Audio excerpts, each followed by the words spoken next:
अरे कितना कीमती समय मिला है, कितना कीमती समय मिला है। आप समझ नहीं पा रहे हैं, आप समझ नहीं पा रहे, पछताना पड़ेगा बाद में। थोड़ा समय विश्राम किया जाता है, इसको अभ्यास में डाल लो। कई वर्ष हो गए मध्याह्न में विश्राम नहीं, नींद का नहीं, थोड़ा शरीर स्वस्थ होने का, लेट जाना फिर बैठ जाना, फिर टहलना, फिर लेट जाना बैठ जाना, नींद का नहीं। रात्रि में 4 घंटे इसको लेटने के लिए देते हैं बस।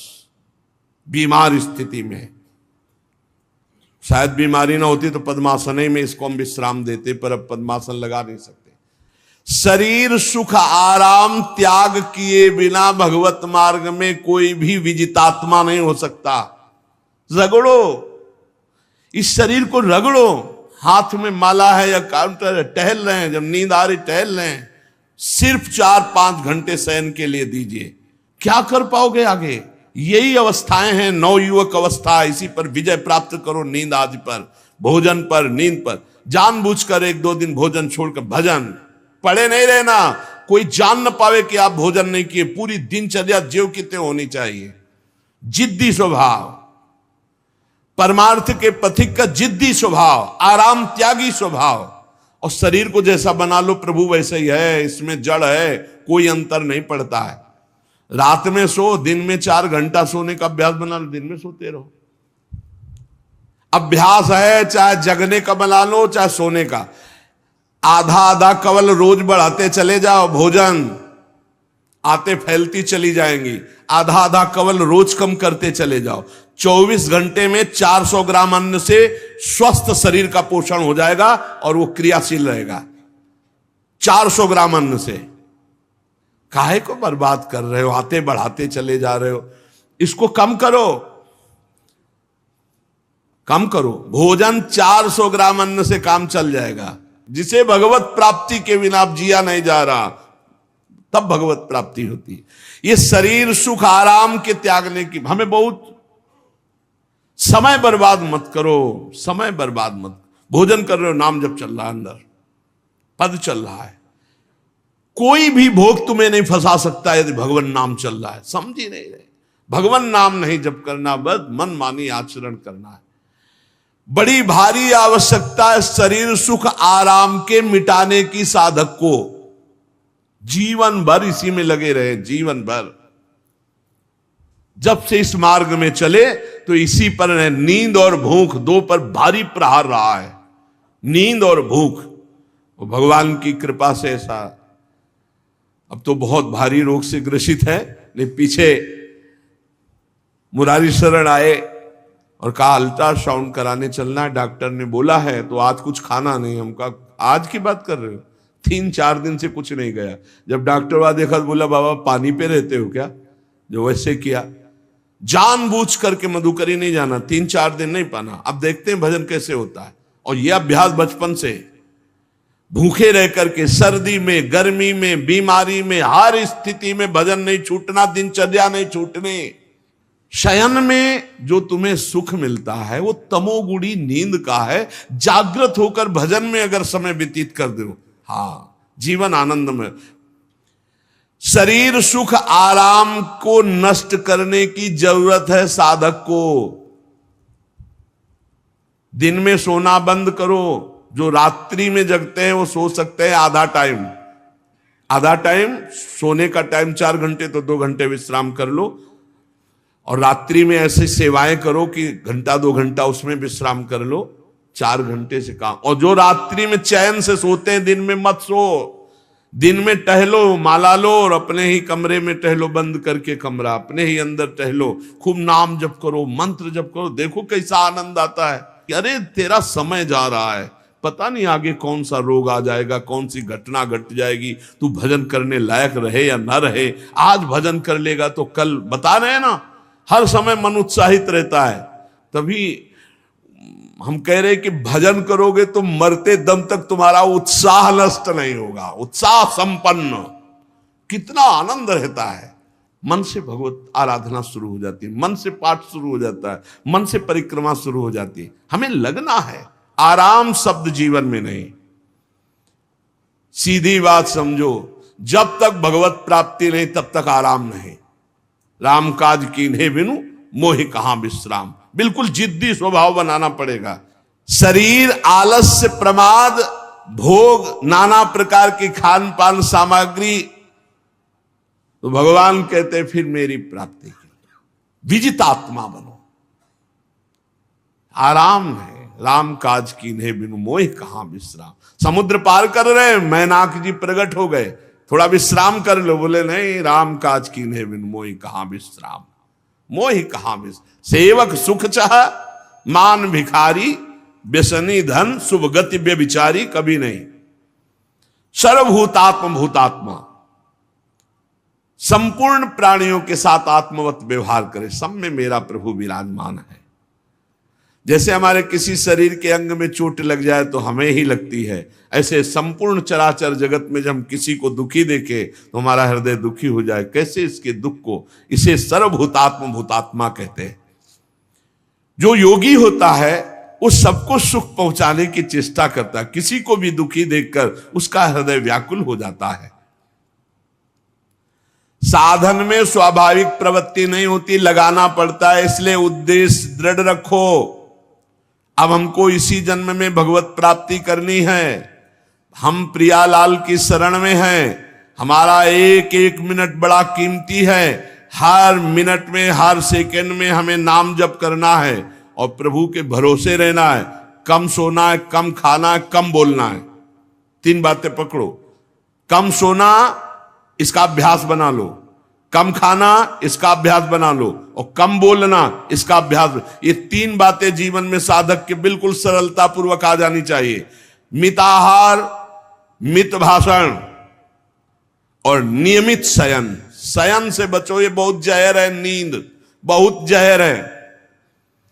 निद्रा आलस प्रमादोत्थम तत्तामस मुदाहृतम, इसको एक सीमा में बांध दो, 3 घंटे, 4 घंटे, 5 घंटे, बस 24 घंटे माला, काउंटर, वाणी, सेवा, टहल रहे हैं, सो नहीं सकते, आराम नहीं कर सकते, नहीं कर सकते। ये अभ्यास बनाओ तभी आगे बढ़ पाओगे। सत्संग रोज सुनते हो, देखो तुम्हें जो डांट लगती है, तुम्हें बहुत प्यार करते हैं, प्रभु बहुत प्यार करते हैं, इसलिए डांट लगवा रहे हैं, इसलिए आपको सत्संग सुना रहे हैं। ये जीवन सार्थक कर लो, नहीं तो बहुत पछताना होगा। हम पशु पक्षी के जीवन में साधना नहीं कर पाएंगे। कैसे हमारा चिंतन बदले? भगवान ने अगला शब्द का मदगत प्राणा, प्राण जिसके मेरे में समर्पित है। प्राण समर्पित का मतलब है प्राण वायु को लेकर प्रधान है। भोजन न मिले, जल न मिले तो भी हम जीवित रह सकते हैं काफी समय तक, क्योंकि प्राण वायु, प्राण बलवान पुष्ट होते हैं अन्न और जल से, लेकिन प्राणों की सत्ता वायु से है। ये जो श्वास प्रश्वास है, भोजन हमें 4-6 दिन न मिले तो आराम से दिनचर्या चल सकती है, पानी 8-10 दिन न मिले तो भी दिनचर्या चल सकती है, ऐसा नहीं कि मर जाएंगे। लेकिन 2 मिनट वायु ना मिले तो मर जाएंगे, 2 मिनट वायु ना मिले तो प्राण नष्ट हो। प्राण का सीधा संबंध वायु श्वासों से है, और प्रभु को प्राण समर्पित करने का मतलब हर श्वास नाम जप करना। मदगत प्राणा, हम पानी भी पिएंगे, भोजन भी पाएंगे तो प्रभु को समर्पित करके, और हर श्वास नाम जप करेंगे तो ये मदगत प्राणा होगा। मत चित्ता, निरंतर चिंतन करने के लिए हमें प्राणों को समर्पित करना होगा। हमारे प्राण समर्पित हैं, हम प्रसाद के द्वारा प्राणों का पोषण करेंगे, और हर श्वास प्रश्वास में नाम जप। श्वास ऊपर गई तो नाम जप, श्वास नीचे गई तो नाम जप। बोधयंता परस्परम, यदि हम किसी से बात करेंगे तो अपने प्रभु की चर्चा करेंगे, उसी प्रभु की चर्चा का कथन, कथयंतश्च माम नित्यम, केवल भगवत चर्चा करेंगे, केवल। कभी कभी ये लोक कल्याण की भावना भी प्रपंच में उतार देती है। निवेदन है कि यहां कोई लोक वार्ता का प्रश्न लेकर के नावे, एक जगह तो बख्श दो जहां केवल भगवान के संबंध की चर्चा होने दो। सीधा वृंदावन में आप आए हो तो प्रिया प्रीतम की चर्चा का प्रश्न करो, प्रिया प्रीतम की चर्चा सुनो, निहाल हो जाओगे। तुष्यंत च रमंत च, उसी में आनंद और संतोष होता है। भगवत चर्चा हुई और उसी में रमण करे। एक जगह तो रखो जहां तुम केवल प्रभु की चर्चा सुन सकते हो, प्रभु की चर्चा कर सकते हो। प्रपंच का तो बहुत विस्तार है। कथयंत च माम, माम भगवान कह रहे हैं, कथयंत च माम नित्यम तुष्यंत च रमंत च। चलते हैं हम भगवत मार्ग में, फैल जाते हैं फिर दुविधा युक्त संसार प्रपंच में। केवल भगवत चर्चा, कथयंत च माम, भगवान केवलम, केवल माम, मेरा, प्रियालाल की सिवा और कोई चर्चा। बार बार बोर्ड लगवा देते हैं, श्यामा श्याम की चर्चा के सिवा यहां कोई चर्चा न की जाए।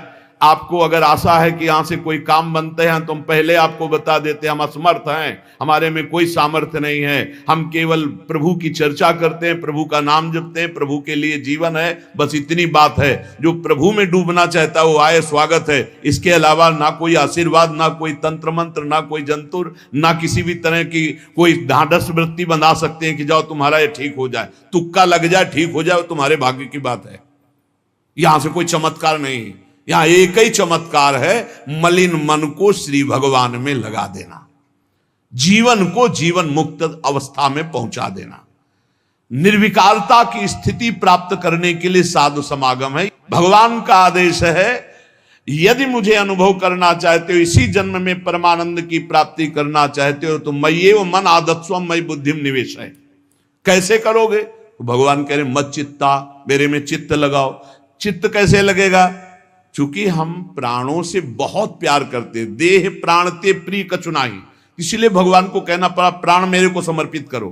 कैसे समर्पित करें? जो खाओ पियो भगवान को भोग लगा के और रात दिन नाम जप में, हर श्वास में भगवत चिंतन।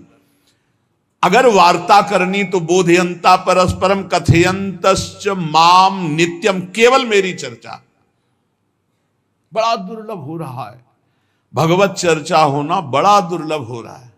भैया ये सब सुनहु भरत भावी प्रबल, बिलख कहो मुनिनाथ, हानि लाभ जीवन मरण जस अपजस विधिहात। जब कर्मों का फल भोगने का आया तो महात्मा जी, और जब पाप कर्म करने जा रहे थे तो पूछ लेते हमसे कि हम पाप कर्म करने जा रहे हैं, आपकी अनुमति है क्या?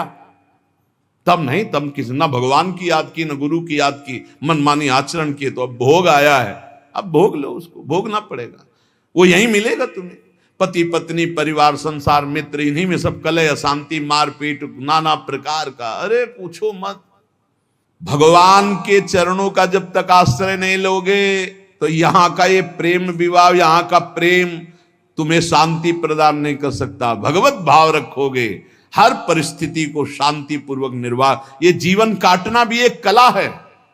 मनुष्य जीवन कोई पशु जीवन नहीं है। अगर अध्यात्म नहीं तो आप इसको जी नहीं सकते, आप इस जीवन को नहीं जी सकते।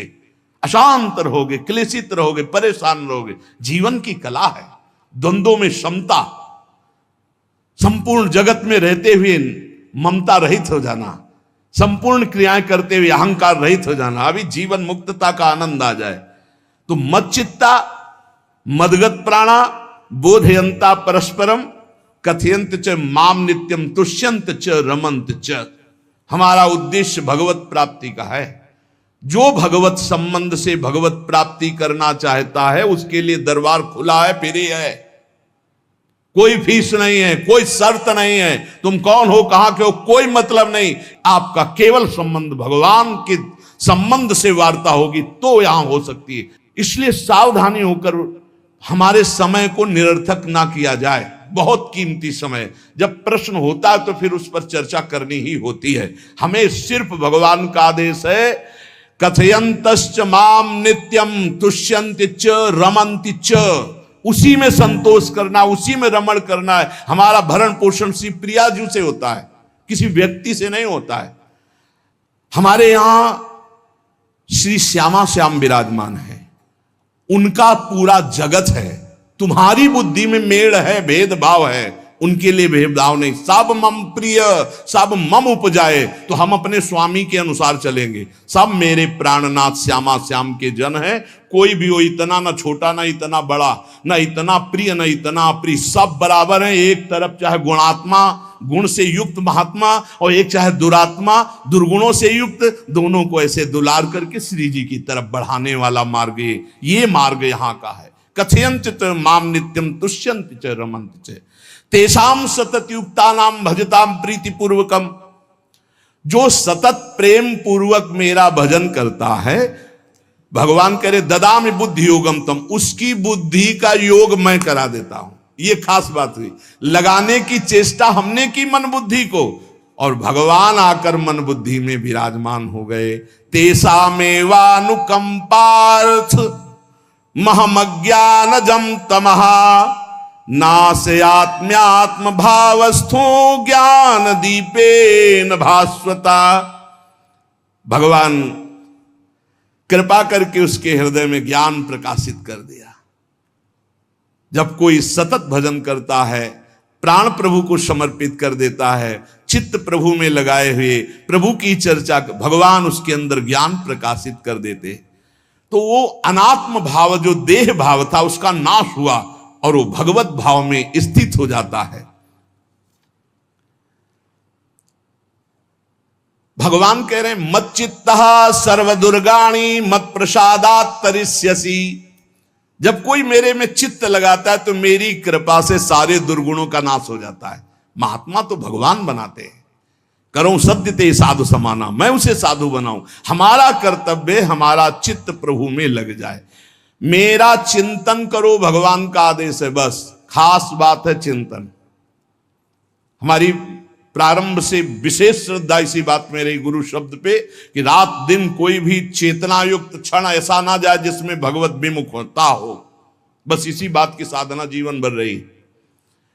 प्रारंभ में गुरुदेव ने कह दिया, जब तक चेतना है तुम्हारे में तो तुम्हारा जागृत अवस्था का चेतना युक्त एक भी क्षण व्यर्थ नहीं जाना चाहे। तो गुरु कृपा से यही प्रयास रहा है कि हमारा एक भी मिनट भगवान से विमुख न जाए। पूर्व में ऐसी स्वभाव वृत्ति बनाई थी कि लोगों को ये शंका होती थी कि ये बोल पाते हैं कि नहीं बोल पाते हैं, अर्थात इनके वाणी है कि नहीं है, मूक मौन, जटाओं का बोझा, एक वस्त्र, बस शांत। बुलाया गया, घंटा बजा तो पहुंच गए, प्रसाद ले, उसमें एकांत, हर समय मंत्राग। कथा में बैठे हैं, अनुकूल वचन आया तो सुन लिया, नहीं पूरा का पूरा सत्संग ऐसे ही चला गया। हमारा मंत्र चल रहा है, एक क्षण भी मंत्र से बिलग नहीं। हमारा कर्तव्य है केवल चिंतन। चिंतन करोगे तो अभी मुक्त हो, अभी परिणाम में नहीं। अभी हम राधा बोल रहे हैं, अभी प्राण निकले, अभी श्री जी के पास पहुंच जाएंगे।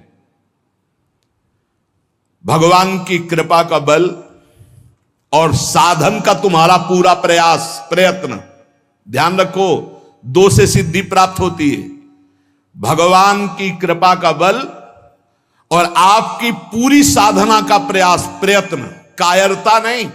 भगवान की कृपा का बल और तुम्हारा पूरा प्रयास, पूरा प्रयत्न। देखो, भगवान की दर्शन वृत्ति हृदय में जागृत हुई ध्रुव जी के पद को लेकर, कामना को लेकर। मैं भगवान का साक्षात्कार करूंगा, उनसे वरदान मांगूंगा कि मुझे सबसे श्रेष्ठ पदवी की प्राप्ति हो। चले, भगवान नारद जी मिले। पहला प्रलोभन, चलो अभी तुम्हें इस सम्राट पद पर नकार दिया। फिर भय, सांप हैं, बीछी हैं, जंगल के बड़े, और फिर यक्ष राक्षस, न जाने कौन कौन है। तुम अभी बालक हो, तुम्हें खा जाएंगे, तुम क्या तपस्या करोगे, क्या भजन। नहीं, इससे भी नहीं टिके। कुछ भी हो, कदम वापस नहीं जाएंगे, अब तो हरि की प्राप्ति। तो गुरु मंत्र दे दिया। 6 महीने बहुत ही देह भाव रहित होकर उच्च कोटि की साधना की। बालक होने पर यही मथुरा में, मधुपुरी में देह भाव रहित होकर के, क्योंकि जंगल में ऐसे ऐसे मच्छर बड़े बड़े ना, एक मच्छर मारे तो पूरा होश खराब हो जाए, पूरी चेतना जागृत। तो उस 5 वर्ष के राजकुमार के शरीर में कितने मच्छर चिपके रहे होंगे, क्या क्या भयावह। हमने तो सेनपुर में देखा, आसन लगाए बैठे, काला नाग सांप ऐसे फुसकार रहा है। पूरा दृढ़ निश्चय है कि अगर ये काटने का समय है तो काट लेगा, नहीं काटना तो बिल्कुल नहीं काटेगा, बैठे रहो। वो ऐसे पास से निकल गए, छाती से भी निकल गए हैं। निश्चय कि अगर काटना है काट। सैकड़ों बिच्छू, कभी ऐसे डंक नहीं मारा। और अगर काटना हो मारना हो ना तो बढ़िया महल में बैठे हो तो वहां जाके काट लेंगे। ध्रुव जी अपनी निष्ठा से कभी नहीं विचलित हुए। अब जब भगवान सामने आए तो आखिरकार 5 वर्ष के बालक घबरा गए। भगवान का तेज, भगवान का रूप, भगवान की महिमा। भगवान मुस्कुराए, कृपा दृष्टि से देखे, बल मिला, भगवान को देख पा रहे हैं। अब मन में आया कि मैं स्तुति कैसे करूं, क्योंकि कोई ज्ञान तो है नहीं। भजन किया, भगवान की प्राप्ति हो रही, लेकिन अब कोई ऐसा ज्ञान तो है नहीं जिससे भगवान का स्तवन करे। भगवान की तरफ देख करके कुछ कहना चाहते हैं, पर क्या भगवान को कहें ये ज्ञान नहीं। तो भगवान ने अपने ज्ञान स्वरूप शंख का गुरु जी के कपोल पे स्पर्श करा दिया। जो भगवान कह रहे, ज्ञान तो मेरी कृपा से होता है। अभी पीछे इस श्लोक में भगवान ने कहा, तेसा मेवानुकंपार्थ महमक ज्ञानजम तमहा नाशयाम्यात्म भावस्थो। अनात्म भाव का ये जो आत्मस्वरूप अनात्म देह में भाव आ गया है, इसके नाश का जो ज्ञान होता है ये भगवान की कृपा से होता है। जे भी संग छुआया दिव्य ज्ञान और भगवान की दिव्य स्तुति की। तो ये देखा जाता है कि भगवान की कृपा से ही साधक में दिव्यता आती है, दिव्य ज्ञान आते हैं। पर प्रयत्न अपना होना चाहिए। प्रयत्न था तभी तपस्या में आए, नहीं तो प्रलोभन में फंस जाते या भय में डर जाते। ना प्रलोभन में फंसे चक्रवर्ती सम्राट पद देने पर, और ना भय में फंसे कि सांप बिच्छी और सिंह खा जाएगा, इससे भयभीत नहीं हुए। और प्रयत्न इतनी जोर का किया, आप भागवत में पढ़ लीजिए, देह भाव रहित होकर कितना कठोर तप, 6 महीने में भगवत साक्षात्कार। आत्मबल, भगवत कृपा बल। ये मन है बहुत डराता है, कैसे जिएंगे, बुढ़ापे में कौन सेवा करेगा, क्या दुनिया का प्रपंच खड़ा कर देता है। इसको इसी ज्ञान से काटो, भगवान है ना, भगवान सब करेंगे। भगवान के लिए हमने जीवन दिया है, ये जीवन भगवान के लिए हार। अरे दिव्य हो जाओगे, रिद्धियां सिद्धियां हाथ जोड़े खड़ी रहेंगी। भगवान जानते हो क्या भगवान है। हम एक बार भगवान के नाम पर अपने आप को न्यौछावर तो करके देखें, पर यह अहंकारी जीव मानता नहीं है। ये अहंकार का बल लिए रहता है। आसुरी प्रकृति है ये अहंकार। अहंकारम बलम दर्पम कामम क्रोधम च संश्रिताः। जिसके अंदर ये आसुरी प्रवृत्ति अहंकार होता है, उसमें काम क्रोध लोभ ये भरपूर होते हैं। कहां से भगवत प्राप्ति हो। जहां ये दुश्मन रहते हैं वो घर तो तुमने सुरक्षित दे रखा है दुश्मनों को। आसुरी प्रकृति को तुमने, अहंकार को अपना स्वामित्व दे रखा है। मैं वो अहंकार जिसके साथ प्रकृति लगती है। जब अहंकार और बढ़ जाता है तो ईश्वरोहम अहम भोगी सिद्धोहम बलवान सुखी। तरंग से समुद्र नहीं होता, समुद्र से तरंग होती है। हम जितने भी हैं सब तरंग हैं उस परमात्मा की। वायु विकार नष्ट हुआ, समुद्र में ही लीन हो गए, ये बात है। लेकिन एक तरंग समुद्र नहीं पैदा कर सकती। एक सूर्य चमक रहा, कोई बंद के सूर्य दूसरा चमक के दिखाए। बहुत सावधानी से उपासना करो। ये अहंकार, भगवान कह रहे हैं, भगवान ये जो अहंकारम बलम दर्पम कामम क्रोधम च संश्रिताः, इस अहंकार को नहीं मिटाया तो ये अनुभव कराने लगता है और 4 बोलने लगते हैं कि आप तो भगवान हैं। तो धर्म सम्राट करपात्री जी, इतने सिद्ध महापुरुष, और विश्वेश्वर विश्वनाथ जी की स्थापना करके रात दिन आराधना। काशी में बड़े बड़े सिद्ध महापुरुष भगवान शिव की आराधना करते, बड़े बड़े सिद्ध महापुरुष भगवती अम्बा की आराधना करते। ये कौन सा ज्ञान प्रकट हो जाता है जो भगवत स्वरूपों का अपमान होने लगता है। मुझे यही समझ में नहीं आता। गुरु रूप से हमें शास्त्र के आचरण देने आए, मनमानी भ्रष्टाचार सिखाने नहीं आए। आज तक कभी कहीं भी भगवत स्वरूपों का अपमान महापुरुषों द्वारा नहीं हुआ। महापुरुष और भगवान में अंतर नहीं, पक्का मुझे विश्वास, हम तो चराचर जगत को भगवत स्वरूप मानते हैं, लेकिन आचरण कराने के लिए आचार्य गुरुदेव जैसे चले हैं वैसे ही चलना होता है। सदैव संतों ने अपने को अधम और तुच्छ और नीच कहा है। हनुमान जी जैसा कोई ज्ञानी, महाबली, कोई त्यागी, कोई ब्रह्मचारी, बैरागी, हनुमान जी जैसा कोई त्रिभुवन में द्वितीय हुआ हो तो बता दो। अतुलित बलधामम हेम शैलाभदेहम दनुजवन कृशानुम ज्ञानिनाम अग्रगण्यम। अरे जय गिर चरण दे हनुमंता चले उसगा पाताल तुरंता, हजार हजार को पकड़ के कछु मारिस कछु मर्दिस कछु मिले से धरि धूरी। अब विभीषण जी से कैसे परिचय बता रहे हैं। प्रात ले जो नाम हमारा तेहि दिन ताहि ना मिले आहारा। असमय अधम सखा सुनु मोहु पर रघुबीर। क्या दैन्यता का स्वरूप हनुमान जी महाराज। भगवान से जब हनुमान जी मिल रहे तब उनसे प्रभु आप पूछ रहे हो कि तू नाथ एक मैं मंद मोह बस ज्ञानी नाम अग्रगण्यम। एक मैं मंद मोह बस कुटिल हृदय अज्ञान पुनि प्रभु मोहि विसारेऊ दीन बंधु भगवान।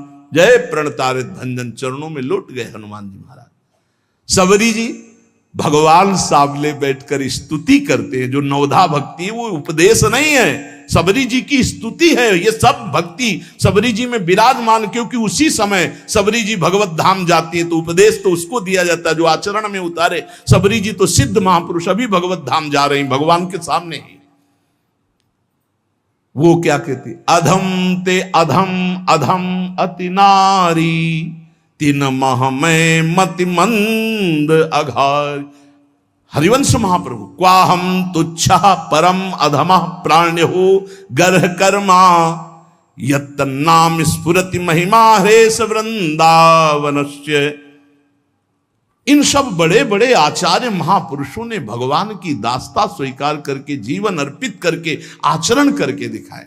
जहां ये आसुरी अहंकार होता है तो ईश्वरोहम महम भोगी सिद्धोहम बलवान, ये सिद्धावस्था नहीं है, ये तमोगुणी आसुरी अहंकार का परिणाम है जो ये दिखाई देता है भगवत स्वरूपों का अपमान करके। नहीं, यद्यपि अभेद है वो महापुरुष शिव और वो अभेद है, पर आचरण जब करेगा तो स्वामी और सेवक का करेगा। काशी नगरी सिद्धों की नगरी है, ज्ञानियों की है। देखा बड़े बड़े सिद्ध परमहंस जाते हैं शंकर जी के दर्शन करने, विश्वनाथ जी के, तो जिनके कमंडल भी नहीं दिगंबर है ना, तो वो भी ऐसे हाथ उठा के नमः पार्वती पते और बस ऐसे सर झुकाए खड़े रहते हैं। जल भी नहीं है, पत्र भी नहीं है, ऐसे वो हम सब खड़े खड़े घंटों खड़े रहते। तो वहां के शिव पार्षदों से ऐसा करुणा में प्रेम हो गया था कि वो हमें नहीं हटाते थे, तो एक कोने में घंटों खड़े रहते थे और दर्शन करते रहते थे भगवान विश्वनाथ जी। तो जैसे ऐसे अवधूत आते, न कोई जल का कमंडल है, न कोई पत्र है, न पुष्प, नजदीक गए और नमः पार्वती पते हार हार महादेव, बस सर झुका, ये है। और स्वयं शिव स्वरूप है, इतना अंतर नहीं ब्रह्मबोध में। भक्तों में भी कभी कभी आम प्रकट होता है, वो वाणी से आपको दिखाई देगा लेकिन वो आसुरी अहंकार नहीं होता, ध्यान रखना। ये उनका भागवतिक बल होता है, ये आसुरी अहंकार नहीं होता। जैसे जनक जी की सभा लगी हुई है, भगवान श्री राम लक्ष्मण जी विराजमान है विश्वामित्र जी के समीप बड़े सौम्य भाव से।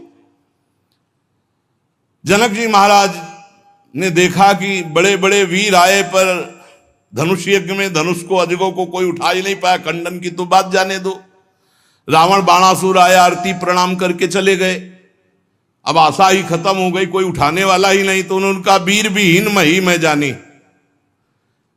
अब मैं आज जान गया कि पृथ्वी वीरों से रहित हो गई। अगर मैं ऐसा जानता कि इस भूमंडल में कोई वीर ही नहीं अजगों का खंडन करने वाला, तो मैं ऐसा प्रण नहीं लेता, मेरी जान की कुंवारी रह जाएगी।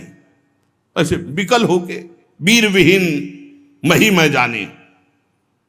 जनक जी ने इतनी बात जे ही कही तो लक्ष्मण जी कूद पड़े सिंह शावक की तरह उछलकर, और कहा कि जहां रघुकुल भूषण भगवान श्री राम विराजमान हो, जनक ये बड़ी तुमने निराशापूर्ण बात कैसे कह दी? तुमने ऐसी बात कह दी जहां रघुकुल भूषण भगवान श्री राम विराजमान है। ताल ठोकी और कहा अगर इनका इशारा हो जाए, समझो, जो तुम्हारी अनुशासन पाओ, कंदुकियू ब्रह्मांड उठाओ, काचे घट जिमी डारो फोरी, सकऊं मेरु मूलक जिमी तोरी, कमल नाल जिमी चाप चढ़ाऊं, जो जन सत प्रमाण ले धाऊं। हे जनक, जहां रघुनाथ जी विराजमान होते वहां ऐसी बात नहीं कहते, तुमने ऐसी बात कैसे कह दी? अगर मेरे स्वामी का आदेश हो जाए अभी तो पूरे ब्रह्मांड को कच्चे घड़े की तरह तोड़ दूं। ये अजगौ पुराना 100 योजन एक बार में दौड़ते हुए जाऊं और इसको ऐसे कमल लाल की तरह तोड़ दूं, मेरे स्वामी का आदेश हो। यह अहंकार नहीं है। पहली बात कही, जो तुम्हार अनुशासन पावो, अगर मेरे प्रभु श्री राम की आज्ञा हो जाए। और लक्ष्मण जी ने एक बात और कही कि तोरो छत्रक दंड जिमि तव प्रताप बलनाथ, आज के बाद कभी धनुष स्पर्श नहीं करूंगा यदि मेरी बात झूठी हो जाए। आपके प्रताप से इसे बरसाती छत्ते की तरह तोड़ दूं इस अजगौ को, अगर आपका आदेश हो। तव प्रताप बलनाथ, यह अहंकार नहीं है, यह भक्त का भगवत प्रताप है। दशानन कह रहा है, अरे मुझे क्या भय, तेरी सभा में अगर कोई वीर हो तो मेरा पैर उठा दे, मैं राम जी का एक छोटा सा सेवक हूं। तू मेरे प्रभु को बार बार मनुष्य कह रहा है, मैं जिनका सेवक हूं। तेरी सभा में तू जो अपने सभा बलों के बल पर बलवान होकर कहता है कि ये सब आहार है, तो मैं उनका एक छोटा सा दूत हूं। अगर कोई मेरा पैर उठा दे तो जानकी जी को राम जी हार जाएंगे, वापस चले जाएंगे। राम प्रताप सुमिरपन रूपा। सभा में पैर हाहाकार मच गया। जब स्वयं दशानन उठा, मारा घूसा, 4 मुकुट राम जी के चरणों में गए। राम जी के चरणों में झुक, तब तेर बचेगा, मेरे चरणों में झुकने से नहीं। कोई उठा नहीं पाया। ये अंगत का अहंकार नहीं, ये भक्त का भगवत प्रताप होता है। राम प्रताप सुमेरी पर्ण रूपा। राम प्रताप, हरिवंश प्रताप ही जानत है, हरिवंश प्रबोध प्रमाणत है, हरिवंश सर्वस्व है तिनके, सुख संपत्ति दंपति जो जिनके। लक्ष्मण जी कह रहे, सकऊं मेरु मूलक जिमि तोरी, जैसे मूली तोड़ दिया जाता 4 लाख योजन का सोने का पहाड़ सुमेरु, ऐसे उखाड़ के तोड़ के फेंक दूं। भगवान अपार सामर्थ्यशाली, और जो भगवान में चित्त जोड़े अपार सामर्थ्यशाली। हम लोग कभी कभी अहंकार और प्रताप के भेद को नहीं समझ पाते। महापुरुषों में अहंकार नहीं होता, वो भगवत प्रताप होता है। जो आसुरी अहंकार है वो तो भगवान की शरणागति से नष्ट हो जाता है। भगवान का प्रताप भक्तों के जीवन में उदय होता है। भगवान बहुत कृपालु हैं, बड़ी करुणा की है, अपना मार्ग हमें देने के लिए सत्संग दे रहे हैं। कथन श्रवण का सौभाग्य मिला है। इसी जन्म में हमें भगवत प्राप्ति करनी है। अपार बलशाली माया को परास्त करने का बल केवल भगवान की कृपा से प्राप्त होता है। इसलिए नाम जप करो, भगवत लीला गायन गुणगान करो और भगवान से प्रार्थना करो कि मेरा अहंकार आपके चरणों में समर्पित हो जाए। सारा दोष इसी अहंकार का है। ये संस्कृति मूल शूल प्रद नाना, सकल शोक दायक अभिमाना, ताते करें कृपा निधि दूरी, सेवक पर ममता अति भूरी। हमारे ऊपर बहुत प्यार है प्रभु का, हम उस प्यार के बल से अहंकार को प्रभु के चरणों में समर्पित करके इसी जन्म में जीवन मुक्त हो जाए। शेष चर्चा आगे। श्री राधा वल्लभ लाल की जय।